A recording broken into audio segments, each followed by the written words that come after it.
بندہ بتائے تو اس کے شکریہ پر خوشی کا اظہار بھی ہوتا ہے کہ یار بندے نے بڑی اہم غلطی نکالی، پھر اس کا بھی شکریہ ادا کیا جاتا ہے، اور نیکسٹ جو نیا ایڈیشن ہوتا ہے اس میں اس غلطی کو نکال دیا جاتا ہے۔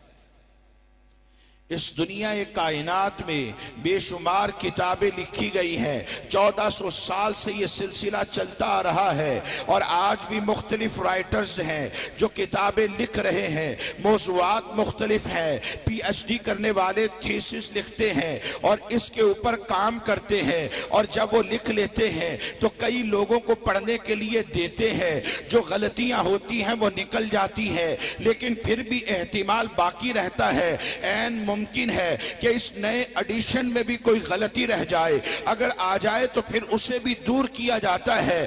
یہ وہ کتابیں ہیں جو میں اور آپ لکھا کرتے ہیں، جو اللہ کے بندے لکھا کرتے ہیں۔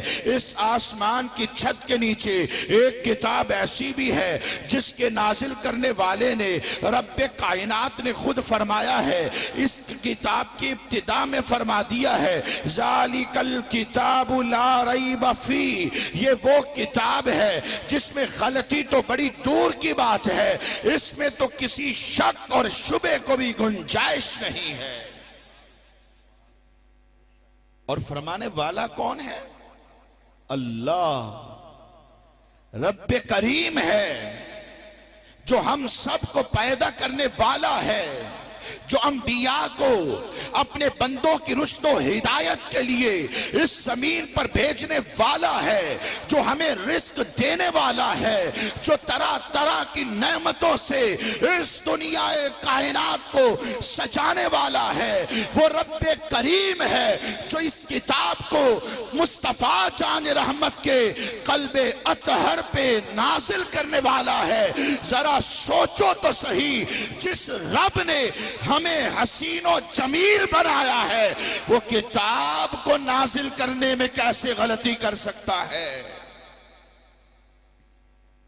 وہ رب کریم ہے، اور قرآن وہ کتاب ہے پہاڑوں پہ نازل ہو جاتی، اس کا بوجھ نہ اٹھا پاتے، خشیت الہی سے ریزہ ریزہ ہو جاتے۔ قرآن نے اس بات کا بھی اظہار کیا ہے، لو انزلنا ھذا القرآن علی جبل لرأیتہ خاشعا متصدعا من خشیت اللہ۔ یہ ہیبت والی کتاب، یہ مرعوب کر دینے والی کتاب، یہ دلوں میں رعب پیدا کر دینے والی کتاب، سخت جان پہاڑوں پہ نازل ہو جائے تو وہ ریزہ ریزہ ہو جائے۔ ان پہاڑوں میں یہ سکت ہی نہیں ہے کہ قرآن کا بوجھ اٹھا سکتے۔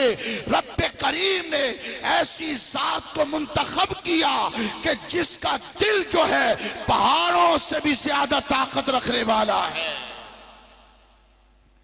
مصطفیٰ جان رحمت کے قلب اطہر پہ رب کریم نے اس کتاب کو نازل کیا، اور فرماتا ہے وَنَزَّلْنَا عَلَيْكَ الْكِتَابِ، اے محبوب اس کتاب کو ہم نے نازل آپ پر کیا ہے، تِبْيَانًا لِكُلِّ شَيْءٍ، یہ کتاب ایسی کتاب ہے جس میں ہر چیز کی وضاحت موجود ہے، کسی ڈاؤٹ کو راہ رہتی ہی نہیں، کسی ابہام کا ذکر ہی نہیں ہے۔ اس کتاب کے اندر رب کائنات نے ہر چیز کی وضاحت رکھی ہے، وَتَفْصِيلَ كُلِّ شَيْءٍ، یہ کتاب ایسی ہے کہ ہر چیز کی تفصیل کو بھی رب کائنات نے اس کتاب میں بیان کیا ہے، کیونکہ نازل کرنے والا رب ہے، اور نبیوں کا سلسلہ تو ہے نہیں، کیونکہ حضور آخری نبی ہے۔ آدم علیہ السلام سے نبوت کا سلسلہ چلا تھا، اور اس قصر نبوت کی تعمیرات شروع ہوئی تھی، آدم علیہ السلام اس دنیا میں آئے، ان کے بیٹے شیس علیہ السلام پر بھی وقت آ گیا کہ جب ان کے سر پہ رب کائنات نے تاج نبوت کو سجا دیا۔ ادریس علیہ السلام اس دنیا میں جلوہ گر ہو گئے۔ حضرت نوح علیہ السلام آدم ثانی بن کر اس دنیا میں تشریف لے آئے۔ ہود علیہ السلام بھی آئے، صالح علیہ السلام بھی آئے۔ نبوت کا سلسلہ چلتا رہا، اور اس چشم فلک نے وہ نظارہ بھی دیکھا کہ جب اس روئے زمین پر حضرت ابراہیم خلید اللہ بن کر جلوہ گر ہو گئے، ان کے بیٹے ذبیح اللہ بن گئے، نام ان کا اسماعیل علیہ السلام ہے۔ رب کائنات نے اسحاق علیہ السلام کو بھی نبوت سے سرفراز کیا۔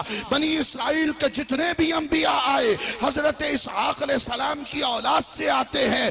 ہزاروں انبیاء ہیں جو اسحاق علیہ السلام کی اولاد سے ہیں۔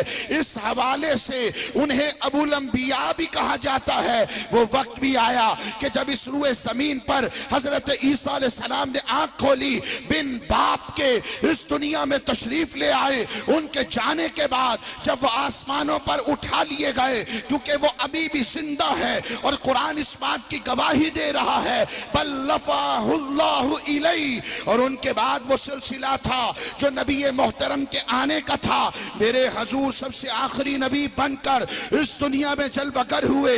قصر نبوت میں ایک آخری اینٹ کی گنجائش باقی تھی، وہ میرے مصطفیٰ کے آنے سے پایہ تکمیل تک پہنچی۔ گویا کہ نبوت کا سلسلہ حضور کے آنے پر ختم ہو گیا، اور آپ آخری نبی بن کر اس دنیا میں جلوہ گر ہو گئے۔